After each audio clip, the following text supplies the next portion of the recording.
Signore, noi ti ringraziamo questa mattina per questo tempo così prezioso che ci dai di poter dedicare del tempo a riflettere di come noi genitori siamo chiamati dalla tua parola a crescere i nostri figli. Io prego, Signore, che il tuo Spirito Santo possa parlare profondamente al nostro cuore, che possiamo, Signore, lasciare te insegnare noi e che sia l'inizio di grandi cose che tu farai nella nostra vita, nelle nostre famiglie, ma soprattutto nella vita dei nostri figli. Grazie perché tu sei un Dio amorevole e hai dato a noi la gioia di diventare genitori. Benedici i nostri ragazzi, che loro possano venire alla luce di Cristo nel nome di Gesù. Amen. Allora cari, io sto registrando, quindi benvenuti a tutti. Questo è un tempo che già volevo da tempo realizzare con voi. E quindi sono contento che noi possiamo avere questo tempo insieme come genitori, soprattutto pensando sia quello che c'è in gioco, sia pensando a noi come genitori, i nostri figli, perché tutto quello che il mondo ha, a disposizione è tutto molto organizzato, è tutto per trascinare i nostri figli lontani da Dio. Allora noi come popolo di Dio dobbiamo capire bene come crescere i nostri ragazzi. Una brevissima testimonianza: io sono cresciuto in una famiglia già credente, quindi i miei genitori si sono battezzati, io ero nato da poco e quindi sono cresciuto partecipando nella vita della chiesa, partecipando ai culti, partecipando anche alla scuola domenicale, perché lì c'era un contesto un po' diverso, che tutti andavano alla scuola domenicale, chiesa più grande, quindi c'erano le diverse aule divisi per fascia etaria, però c'era il tempo del culto, e anche quando ero in una chiesa molto più piccola, perché questo anche è stato un po' la mia esperienza di infanzia, io sempre con i genitori, e i miei genitori, ossia, questo mi hanno insegnato molto.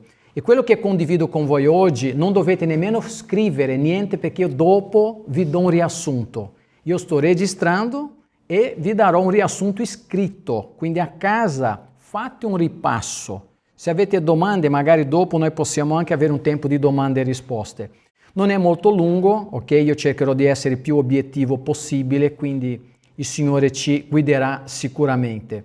Allora, che cosa c'è in gioco per la prossima generazione?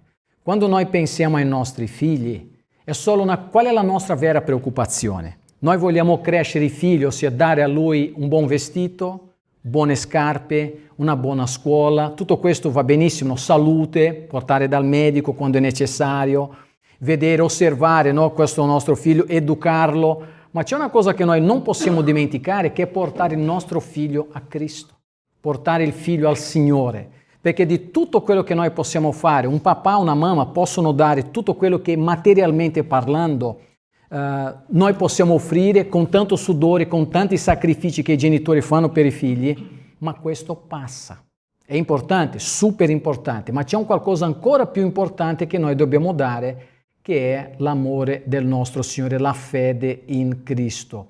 E allora la prossima generazione, adesso cambio qui la diapositiva, la prossima generazione noi vogliamo pensare a questa urgenza spirituale che c'è oggi, nella nostra vita e nella vita dei nostri figli. Quindi non è solo una educazione, come usare la forchetta, come comportarsi a tavola, tutto questo è fondamentale, però io non sono venuto a parlare di queste cose.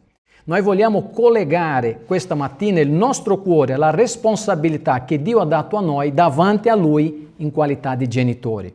Perché un papà o una mamma che non conosce Cristo sa che deve educare un figlio, anche se fuori molti genitori non lo fanno più, sono i bambini che comandano i genitori, e questa è una cosa terribile, e quindi questo non porta bene al figlio. La mamma non dice nemmeno niente, il figlio può fare quello che vuole. E per quanto riguarda anche la fede in Cristo, noi dobbiamo essere davanti al Signore e comprendere bene qual è la nostra chiamata in Cristo Gesù, ossia la chiamata che il Signore dà a noi. Andiamo avanti. Allora, noi dobbiamo, cari, innanzitutto perseverare nell'intero consiglio di Dio. Qual è il consiglio di Dio? Dov'è la mia Bibbia? La mia Bibbia è qua. Noi abbiamo il consiglio che è la parola del Signore, e in questa parola è quello che Dio ha dato a persone che avevano famiglie molto prima di noi. E la Bibbia è piena di insegnamento perché noi possiamo essere un genitore migliore. Il fatto di essere un genitore è un'avventura, perché nessuno fa un corso per diventare genitore. Tu diventi genitore quando nasce il figlio. E allora impari facendo. E anche quando qualcuno ti insegna, ti dice delle cose prima che diventi un papà o una mamma, non riusciamo veramente a concepire la vera responsabilità, ma noi abbiamo questo che è la luce per la nostra vita, che è la parola del Signore. Allora, ancora in questa parte di introduzione, noi vogliamo comprendere oggi quali sono alcune strategie per coinvolgere i bambini nel culto. Quindi qua adesso abbiamo fatto un'introduzione, però adesso vogliamo delimitare, perché possiamo parlare di tante cose, non finire mai il discorso, ma l'argomento di questa mattina è questo: strategie per coinvolgere i bambini nel culto al Signore. C'è un salmo, il Salmo 78, versetto 4, che dice così: non lo nasconderemo ai loro figli, diremo alla generazione futura le lodi del Signore e la sua potenza e le meraviglie che Egli ha operate. Quindi noi dobbiamo dare ai nostri figli e alla generazione futura la parola del Signore. C'è il pastore, c'è il culto, ma i primi responsabili per portare, se tu sei in Cristo, che noi dobbiamo portare i figli, tocca a noi veramente in qualità di genitori e anche naturalmente la collaborazione della Chiesa locale. Allora, quello che c'è in gioco è che noi vogliamo pensare questa mattina è che che la fede della prossima generazione, la trasmissione del Vangelo, la visione di Dio e dell'adorazione e il futuro della Chiesa, tutto questo è in gioco. Ovvero noi possiamo pensare oggi che non è un tema secondario, è un tema primario.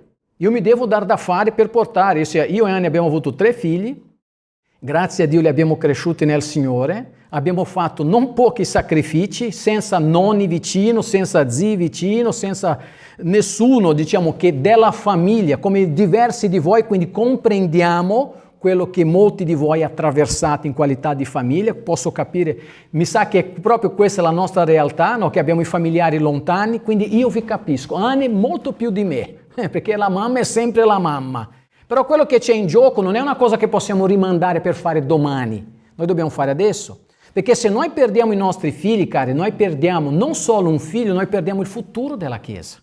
Certo, tu non puoi convertire tuo figlio, è lo Spirito Santo, però noi dobbiamo fare tutto quello che è necessario per presentare la completa rivelazione di Dio attraverso la nostra vita nella vita del nostro figlio. Quindi è la visione di adorazione, di veramente amare il Signore con tutto il nostro cuore. Andando avanti, quindi di nuovo, la prossima generazione, trasmissione del Vangelo, visione di Dio, dell'adorazione. La parola di Dio dice in Deuteronomio capitolo 6, dice versetto 6 e 7, questi comandamenti che oggi ti do, il Signore ha parlato a Mosè, ti staranno dove? Nel cuore. Li inculcherai a chi? Ai tuoi figli. Ne parlerai quando ne starai seduto in casa tua, quando sarai per via, quando ti coricherai e quando ti alzerai. Vedete che per portare la parola al figlio, per primo la parola deve essere nel nostro cuore. Se non c'è parola di Dio nel mio cuore, io che cosa posso offrire a mio figlio, alla mia figlia? Niente.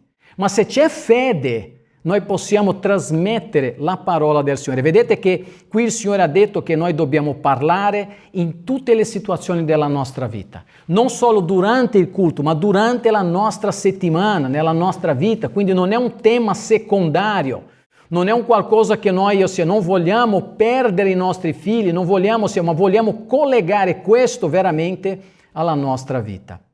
Ancora, il più grande ostacolo è il problema attuale dove noi viviamo, perché i bambini percepiscono se io ho una vera fede nel Signore. I bambini sono furbi, santamente furbi.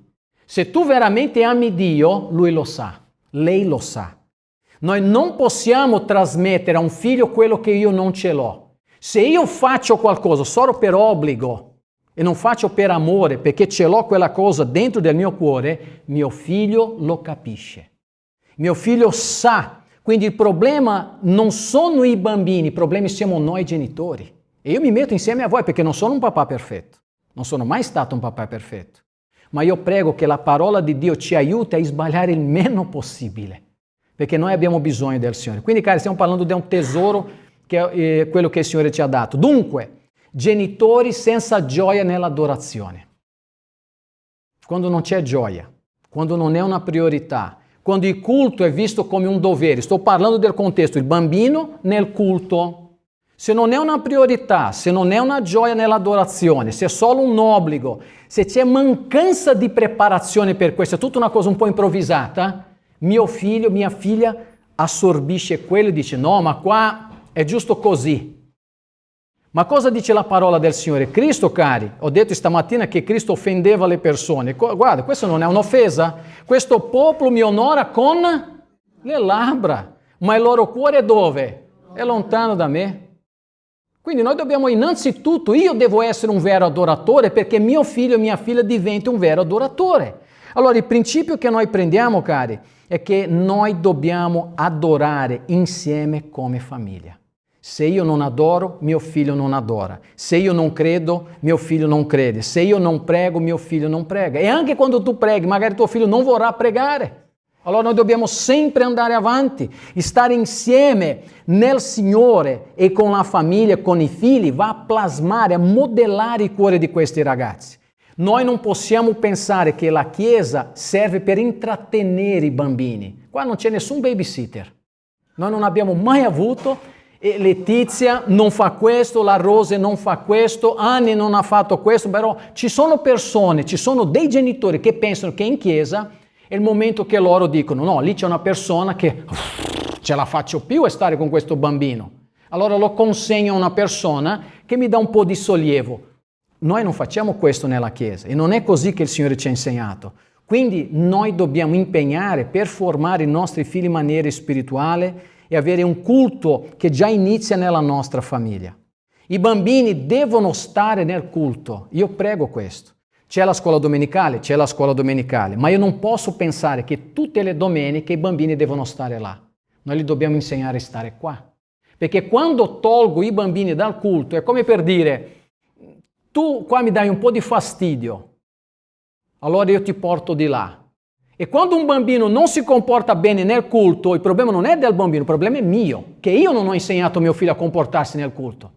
Ah, ma questo bambino è insopportabile. Insopportabili siamo noi, che non abbiamo insegnato. Quindi no frammentazione familiare, dobbiamo rimanere uniti. Se un bambino si butta per terra o si fa qualcosa, certo ci sono casi e casi, non sto facendo un'erba un fascio, però devo insegnare a mio figlio. Io devo passare un apprendimento per imitazione. Mio figlio mi sta osservando e anche se il figlio è piccolo, magari è nel passeggino, lui mi osserva. Io con il sentimento, con la mia emozione, con il mio cuore, io sto passando tutto questo a mio figlio. Quindi è un effetto cumulativo nel tempo. È come per esempio, immaginate una brocca vuota che tu stai versando del liquido per riempire questa brocca. Il cuore dei nostri figli sono riempiti da noi genitori. La parola di Dio dice che Giosuè, dopo che aveva combattuto e fatto tanto per il Signore, lui ha detto alla gente, guarda, prendete voi una decisione, io già ho preso la mia, vedete voi quello che volete fare. Vogliamo leggere insieme? E se vi sembra sbagliato servire il Signore, scegliete oggi chi volete servire. O gli dei che i vostri padri servirono di là dal fiume, o gli dei degli Amorrei nel paese del quale abitate. Quanto a me e alla casa mia serviremo il Signore. Giosuè 24:15. Quindi io devo fare una scelta. Quando i figli crescono e noi abbiamo una finestra che praticamente, anche prima, ma soprattutto dai 4 ai 14 anni, questi 10 anni sono fondamentali per formare un bambino, una bambina nella fede nel Signore. Una finestra, una fascia etaria importantissima. Allora, cosa imparano i bambini? I bambini capiscono più di quanto noi pensiamo. Torno a questo punto. Loro ti stanno a osservare. Loro guardano. Se il babbo prega, loro guardano come il babbo tratta la mamma, come la mamma tratta il babbo. Loro stanno a osservare tutto. Quindi i bambini capiscono molto più di quello che noi pensiamo. Quindi, anche senza capire tutto, perché è un bambino, loro imparano e ricevono. E noi dobbiamo insegnare. Quindi il culto nel Signore della Chiesa locale forma il cuore del bambino, non forma solo la mente, forma il cuore, la fede. E questo è che cosa, cari? È un discepolato profondo. Gesù dice che siamo discepoli di Cristo, che dobbiamo formare altri discepoli. Le prime persone che noi siamo chiamati a formare chi sono? I nostri figli. E molta gente pensa che no, io metto la persona, mio figlio, nelle mani di una sorella nella scuola domenicale, ci pensa lei. Lei sta magari con il bambino un'oretta, massimo 2 ore, nemmeno. E tutte le altre ore della settimana? Quindi noi dobbiamo fare un discepolato profondo con i nostri figli. Ancora, loro assorbono, quando sono nel culto, canti, parole, interiorizzano il culto, sia quello entra nel loro cuore e sviluppano timore di Dio, crescono nella riverenza. Però io devo sentire prima io questo. Se per me è solo, stai qui seduto, e non sto a coinvolgere il bambino, che tra poco ne parleremo, loro non crescono, non capiscono. Loro sono un recipiente vuoto che noi dobbiamo riempire con la parola. Cosa dice il Signore? In Proverbi 22,6 insegna al ragazzo la condotta che deve tenere. Guardate qui, deve tenere, deve imparare. Lui non è nato sapendo tutto, nemmeno noi. Qualcuno ci ha insegnato, perché anche quando sarà vecchio non si allontanerà. Certo che qua non è una abracadabra e il bambino insegni garantito che è un figlio di Dio. Dio lo sa, però intanto noi dobbiamo insegnare la parola del Signore. Quali sono gli obiettivi che noi abbiamo in qualità di genitori, soprattutto nella Chiesa di Cristo, nella Chiesa locale? 3 obiettivi fondamentali. Allora, il primo obiettivo che noi abbiamo, cari, è che i bambini adorano Dio con gioia. Non deve essere un obbligo, non deve essere una tristezza. Il nostro obiettivo è anche genitori liberi di adorare. Perché a volte tu porti il figlio, lui non sta bene né nel culto e nemmeno nella scuola domenicale. E noi già abbiamo avuto problemi seri, perché c'erano gente che doveva, una volta un papà che non viene nemmeno più in chiesa perché non ha capito un tubo, scusatemi la parola, era qui, entrava nella scuola domenicale e là già c'era la mamma del bambino, stai qui e ascolta la parola. Perché tu non ascolti né per te e disturbi anche gli altri. Piuttosto noi dobbiamo insegnare il proprio figlio a imparare, quindi dovevo essere libero di adorare come? Insegnando mio figlio ad adorare il Signore insieme a me. È un processo, non è dalla mattina alla sera, è una cosa che ti impegni, deve formare, deve educare. Quindi una chiesa non distratta. Io non voglio essere distratto nei vostri confronti. Queste cose, cari, sono cose che mi appesantiscono il cuore. E lo faccio con tutto il cuore. Allora, che cosa noi dobbiamo fare per avere questo equilibrio? Cosa devo fare perché il momento del culto sia una benedizione e non una tortura per il bambino e per i genitori? Allora ve lo dico subito, alcuni suggerimenti. La preparazione inizia a casa. Non incomincia qui nel culto, incomincia già a casa. E la preparazione è fondamentale. Infatti io volevo vedere anche altri genitori che non sono presenti, avranno avuto problemi, e quindi che cosa vi posso dire? Non faccio di nuovo, uso l'espressione, non faccio un'erba un fascio, ma io devo incominciare il culto con la mia famiglia il sabato sera. Ma cosa, Fabiano? Devi incominciare a cantare in casa? No, non sto dicendo questo. Deve preparare i vestiti e il materiale già il sabato. Deve cucinare, prepara, incomincia già a sapere quello che tuo figlio serve. Comincia a preparare le cose. A che ora devi uscire di casa per essere qui in orario, per non arrivare in ritardo? Oppure vestiti, materiale, ripassare qualche versetto, stabilire aspettative nei bambini. Oh, ragazzi, domani abbiamo il culto. Ma se tu passi gioia, loro non diranno, per non dire altre parole che magari diranno perché hanno imparato a scuola. Io devo portare gioia. Se io non ho gioia, mio figlio non avrà gioia. Poi lui cresce, farà lui la sua scelta, però la mia responsabilità è insegnare il Signore nella vita del nostro figlio. Cari, la parola di Dio dice che ogni cosa sia fatta come? Cosa dice Paolo? Dignità e ordine. Io non posso pensare che metto il bambino seduto in una sedia e lui deve stare fermo, io lo devo coinvolgere nel culto. E noi parleremo tra qualche istante di questo. Io devo insegnare. Vedete com'è difficile? Non è facile questo, eh? Vi aspettavate una cosa, vi ricordate quella pubblicità? Ti piace vincere facile? In questo caso noi non vinciamo facile, è sacrificio, è impegno. Ma cari, non c'è cosa migliore che tu davanti a Dio, quando un giorno noi ci troveremo, Lui dirà, servo buono e fedele, ben fatto, hai cresciuto tuo figlio nella parola di Dio. Poi è la sua responsabilità. La nostra responsabilità è presentare. Vi ricordate di Anna, che era sterile? Ha chiesto un figlio, Dio le ha dato un figlio, ma lei lo ha presentato al Signore. Ed è stato il più grande giudice di Israele. Il suo nome era Samuele.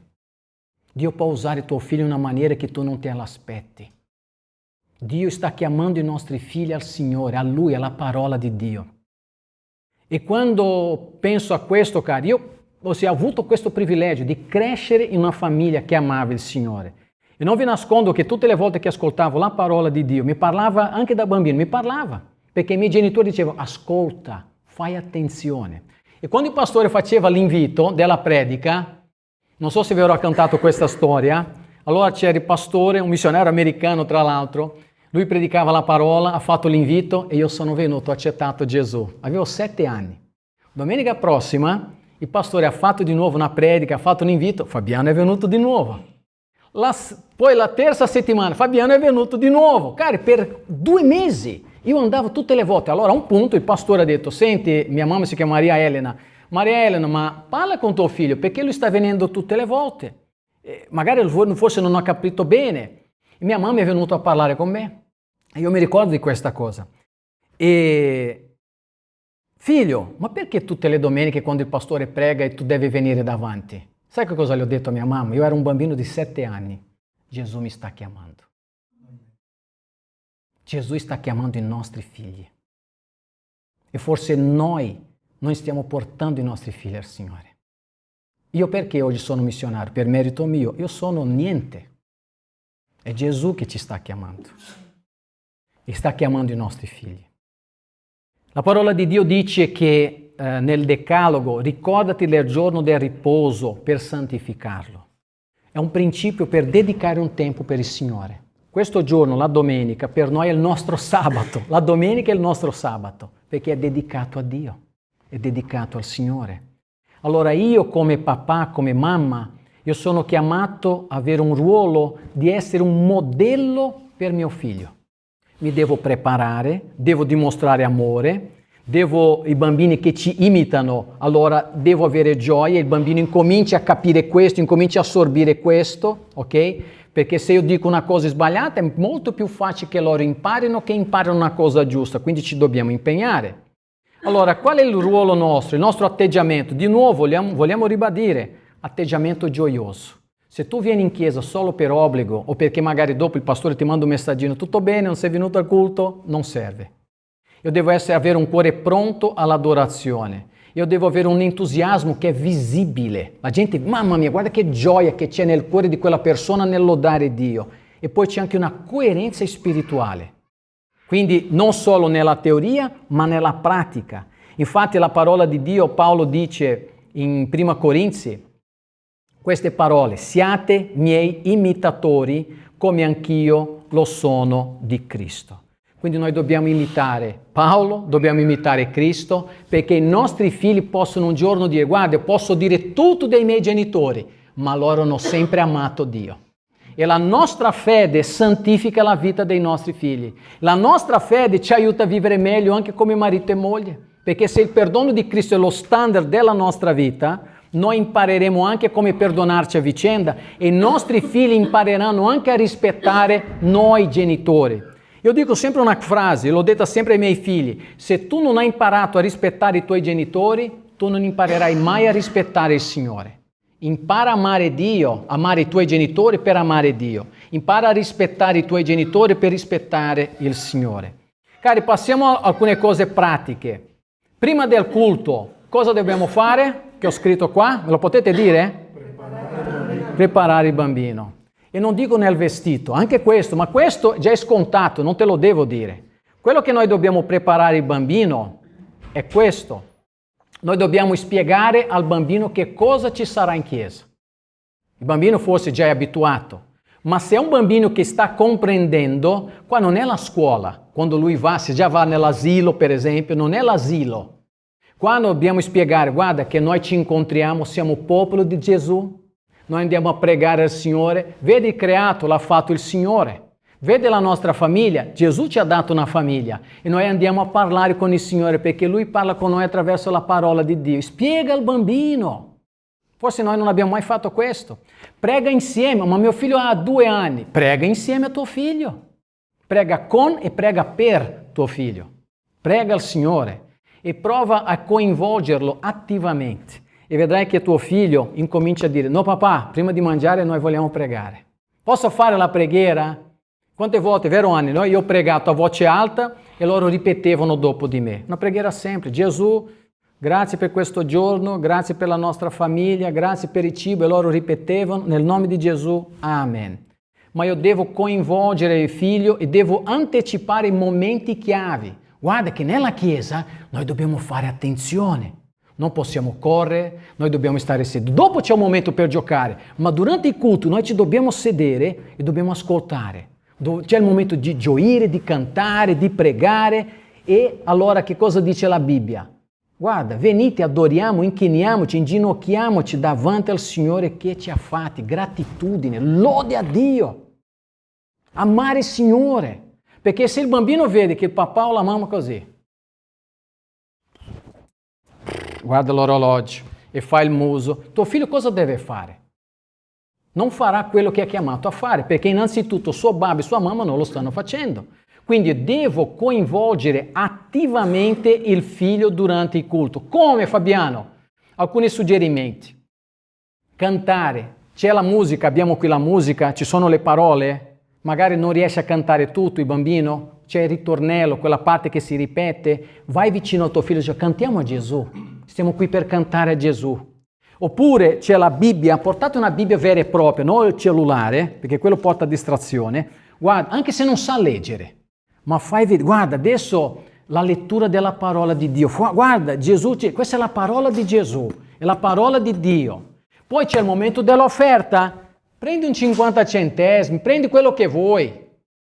Dai nella mano, dice, guarda, oppure magari c'è l'offerta che vuoi fare per la chiesa, c'è la busta, dai nella mano del bambino, lui si sentirà importante e partecipe del regno di Dio, della chiesa del Signore. Allora usa questi momenti. Quante volte io ho visto bambini che nel momento dell'offerta guardavano il papà o la mamma per dire, oh, c'è l'offerta, mi dai qualcosa che io voglio mettere pure io? Quindi è una cosa che noi stiamo educando, insegnando il figlio che noi vogliamo onorare con quello che noi siamo, con quello che noi abbiamo davanti a Dio. La parola di Dio dice, la parola di Cristo abita in voi come?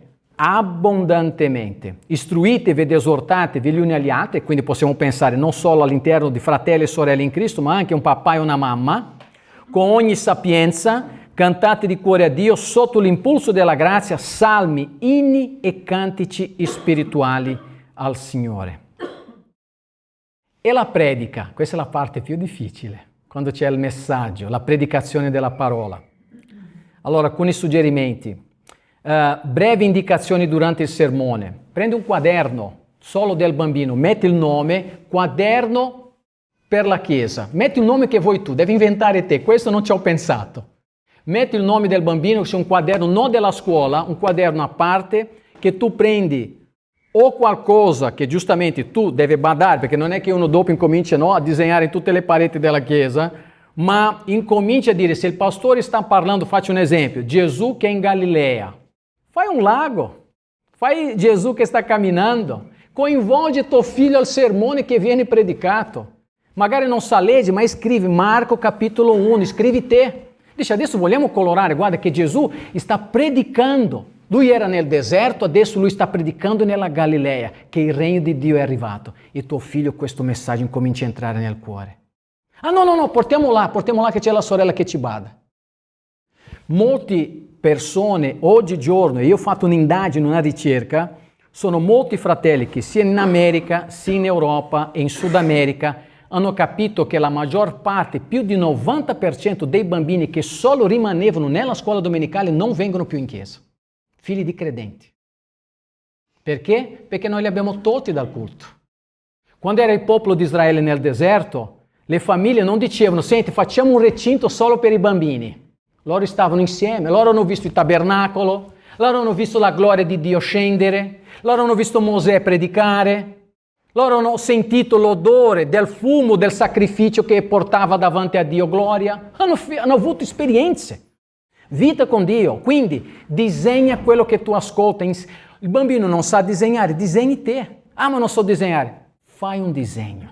Sei il papà, sei la mamma. E questo non solo la mamma, che sia chiaro, anche il papà è chiamato a coinvolgere. Fate voi i turni, una domenica uno, una domenica l'altro. Ah, ma non ho voglia. Tu sei il babbo, lo devi fare.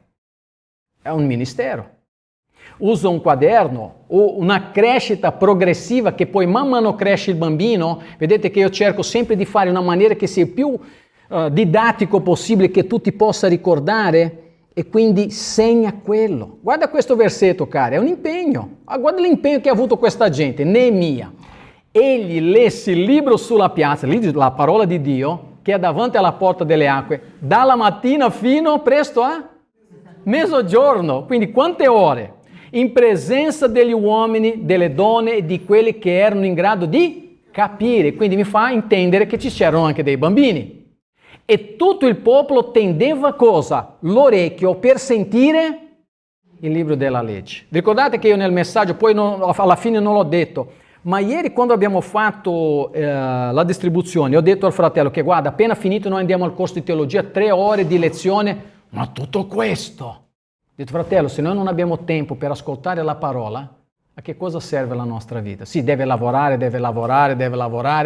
ma uno non stava nemmeno a lavorare, allora noi possiamo e dobbiamo dedicare tempo a questo. Vedete, il Signore ci chiama a prestare conto di quello che Lui ha dato a noi. Quindi disciplina e formazione, non è automatico, ci dobbiamo è un ministero, è fatica, è lavoro. Anche amare tua moglie è un lavoro, che quando la vedi che è giovane e la vuoi fidanzare, ah che bella ragazza, sono innamorato, passata questa storia, deve lavorare. Amore è lavoro, è fatica, è sacrificio, e Anni lo sa. Quindi, cari, noi dobbiamo allenare l'attenzione dei nostri figli. Loro non sono nati imparando a apprendere e ascoltare un sermone, e quindi sermone anche per un bambino. Io da parte mia, quando ci sono bambini, io voglio sempre fare in maniera che posso invogliare loro a partecipare con me durante il messaggio. Magari un esempio, magari, che ne so, una volta posso portare un pupazzo, che mi piacciono i pupazzi, i Muppets, o qualcosa che, non dico tutte le domeniche naturalmente, però sai, di tanto in tanto possiamo fare una cosa diversa, ma il fatto è che noi dobbiamo allenare in maniera progressiva, devo anche correggere mio figlio con amore. Alla fine del culto io devo dire a mio figlio come lui si è comportato. Magari non si è comportato bene, io glielo devo dire. Tu non ti sei comportato bene durante il culto, tu devi fare attenzione alla celebrazione di Gesù. E qua è il punto che molti di noi non facciamo più, lasciamo i bambini a sé. Se tu non correggi tuo figlio, lui non impara la disciplina. E la Bibbia è piena di insegnamenti della disciplina che dobbiamo dare ai nostri figli. Tutto fatto con ordine. Perché oggi molti giovani stanno con il coltello in mano, che vogliono essere noi potenti e fanno male al prossimo. Ci sono tanti motivi, ma uno dei motivi è perché non c'è rispetto al prossimo. Perché non c'è rispetto alle autorità, perché non c'è rispetto a Dio, perché non conoscono il Vangelo. Il problema è molto serio, ma il problema principale è perché non hanno una relazione con Dio. Hanno fatto bene? Un rinforzo. Sei stato bravissimo. Gesù ci ha benedetto oggi, tutta la nostra famiglia, perché noi abbiamo cantato, abbiamo pregato, siamo stati con tutti i fratelli, è una gioia che noi stiamo tutti quanti insieme. E poi l'altra cosa, cari, costanza. Tu non puoi partecipare una volta e poi manchi 3-4 volte. So che ci sono problemi, so che ci sono difficoltà, ma io non posso nemmeno non dire le cose come stanno. Io lo devo dire. Ti ho detto che il mio ministero è offendere. Capisci cosa voglio dire? Capite, no? La parola di Dio dice questo in Ebrei 12. È vero che qualunque correzione sul momento non sembra recar gioia, ma tristezza. In seguito, tuttavia, produce un frutto di pace e di giustizia in coloro che sono stati addestrati per mezzo di essa. Altra cosa importante è che dopo il culto continua a casa. Come? Continua in questa maniera. Parla del sermone. Oggi il pastore ha parlato di Gesù in Galilea e lui ha detto che il suo regno è arrivato, che il tempo è compiuto, quindi noi dobbiamo essere attenti alla voce di Dio. Fai domande, ma di cosa ha parlato oggi? Cosa noi abbiamo cantato? Ma ti ricordi che c'erano i fratelli dall'America? Ti ricordi il nome loro? Hai capito? Ossia, dobbiamo fare domande e poi lodare quando hanno fatto bene e correggere quando non hanno fatto molto bene, perché questo è disciplina. Se io vado a praticare uno sport, qualsiasi sport ci sia, e c'è un personal trainer perché voglio fare le cose sul serio, voglio fare una maratona, quello mi sta allenando, dice tu non puoi mangiare questo, tu devi dormire tot ore, tu devi allenarti 5 volte, 6, 7 volte alla settimana, altrimenti tu non puoi partecipare a una gara. Non è disciplina? Io devo essere disciplinato a fare anche questo. Allora, cari, Deuteronomio 6 dice, quando in avvenire tuo figlio ti domanderà che significano queste istruzioni, queste leggi, queste prescrizioni che il Signore nostro Dio vi ha fatte, loro possono chiedere, ma che cosa vuol dire qui nella parola di Dio? Perché Dio ha fatto questo? Perché Gesù è morto sulla croce? E tu devi sapere spiegare perché. Perché è una questione di vita e di morte spirituale. Guarda la vita di Timoteo, un ragazzo benedetto da Dio. Lui, sua mamma e sua nonna, credenti. Lui cresce, Paolo dice, mamma mia, ma questo ragazzo è un ragazzo del Signore, che fin da bambino hai avuto conoscenza delle sacre scritture, le quali possono darti cosa? Sapienza che conduce alla salvezza mediante la fede in Cristo. Quindi lui è diventato un pastore, un servo di Dio. E non c'è, tipo, il tuo figlio può diventare un ingegnere, può diventare un medico, può diventare quello che vuoi, ma se diventa un pastore è l'onore più grande e non è la cosa più facile del mondo. Io non mi pentirò mai di quello che il Signore mi ha chiamato. I miei figli, io sono tranquillo, Anni lo sa, che non ho mai detto perché Dio mi ha chiamato per il ministero, perché è troppo difficile. Ho sempre detto grazie Gesù. Vero Anni? Entusiasmo, amore per il Signore. Se tu ami quello che fai, se tu non sei un ingegnere, non sei un pastore, non c'è nessun problema. Sei un operaio, ma se lavori per dare gloria a Dio, tuo figlio crescerà e dice voglio essere come papà. Io voglio imparare da lui. Alcune strategie pratiche per noi oggi, questa mattina, strumenti concreti. Quindi abbiamo detto, ti ricordo, un quaderno, una penna, un pennarello. Una Bibbia personale, prendete una Bibbia per i bambini, non sa leggere, prende la Bibbia del bambino, cresce, già sta leggendo, prende una Bibbia, un foglio, un quaderno, un posto adequato. Non portate nessun giocattolo che si possa, un giocattolo di plastica duro, che si possa fare rumore. Porta un peluche. È una cosa semplice, ma fa la differenza durante il culto. E dice, guarda, metti qui il tuo pupazzetto, perché anche lui deve ascoltare. Devi pensare tu essere creativo. La parola di Dio dice, bada ai tuoi passi quando vai alla casa di Dio e avvicinati per ascoltare, anzi, per offrire il sacrificio degli stolti, i quali non sanno neppure che fanno male. C'è gente che lo fa in automatico, ma fanno male. Noi vogliamo essere concentrati davanti a Dio.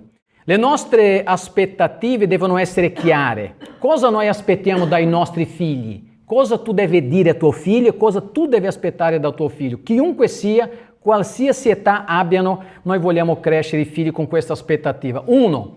A imparare a stare seduto con rispetto. 2. Fare poco rumore. Ci sono case e case, non sto facendo un'erba un fascio. Lo so che ci sono casi un po' più speciali. Vogliamo anche rimanere svegli, quindi loro devono vedere che io sono concentrato a quello che accade nel culto. Voglio guardare chi mi sta guidando, voglio cantare e voglio ascoltare. E il figlio impara a imitare il papà e la mamma, perché se io non sono partecipe, non è solo stare nel culto, è partecipare. Il Signore dice a noi che Dio è spirito e quelli che l'adorano bisogna che li adorino in spirito e verità. Deve essere una cosa che parte dal mio cuore, una questione spirituale. Noi non siamo farisei, noi facciamo la volontà del nostro Signore. Sto quasi finendo, So che ho visto qualche stomaco che... Il cuore del messaggio non è intrattenimento, è adorazione.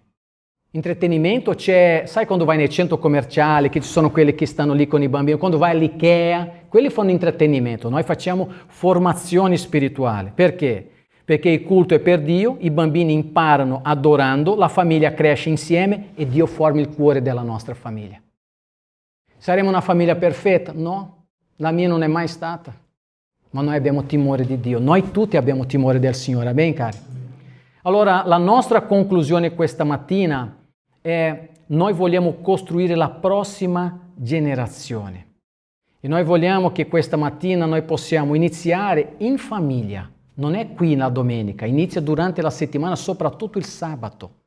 Continua nella chiesa, non abbandonare la chiesa. Magari tu cresci, bambino, vai in chiesa e lui ti dice: ma perché tu ci vai? Richiede intenzionalità e produce un frutto che è per l'eternità. La parola del Signore dice, vogliamo leggere tutti insieme questo versetto, Salmo 127, versetto 3. Ecco, i figli sono un dono che viene dal Signore, il frutto del grembo materno è un premio. Quindi carissimi, era questo quello che io ci tenevo questa mattina a condividere con voi, qualcosa di semplice, qualcosa di molto obiettivo. Padre Santo, noi ti ringraziamo per questa mattina, per la parola che ci dai per i genitori. Grazie per il privilegio che è avere un figlio e una figlia, è un dono del Signore, il frutto del grembo materno. Padre, non è un peso, è un privilegio. Aiutaci nella tua grazia e misericordia a essere dei genitori migliori, perché noi vogliamo che i nostri figli imparino da noi che noi abbiamo per primo amato te. E che anche loro possano amare il Signore e rispettare te. Signore, benedici anche il cibo che noi mangeremo, che sia per la tua gloria, ma che sia anche per riempire, Signore, e dare sostegno al nostro corpo fisico, come la tua parola è per il nostro cuore. Benedice la vita di ciascun bambino di questa Chiesa e quelli che ancora devono arrivare insieme alle loro famiglie per la gloria e per l'avanzamento del regno di Dio nel nome di Gesù. Amen. E il popolo di Dio dice? Amen. Che il Signore ci benedica.